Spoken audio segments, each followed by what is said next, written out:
4 килограмм өріктен 10 литр нектар жасаймыз. Алдында абрикостың нектарын жасап барлығына ұнаған болатын. Енді сливадан да нектар жасап көрейін дедім. Қыста рахаттанып тұрып ішетін боласыздар. Алдымен сливамызды жуып аламыз. Пышақпен жақсылап сүйектерін алып тастаймыз толықтай. Енді осыны блендермен толықтай езіп алатын боламыз.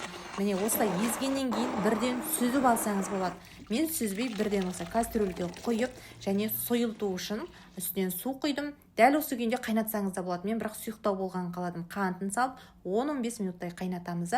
Осы үлкен болып шығып тұрған көбіктерін алып тастаймыз. Ұсақ көбіктер болса еш нәрсе етпейді, өзінен өзі ол тарап кетеді. Енді мен осы қайнағаннан кейін барып сүзіп алдым осылай.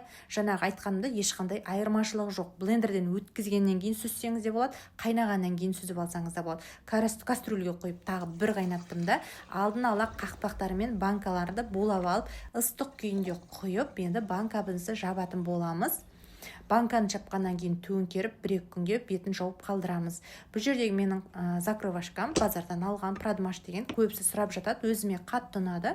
Міне дәл осылай абрикостан жасағандай сливаның да нектары өте керемет дәмді болады екен. Міндетті түрде дәл осылай жауып көріңіздерші.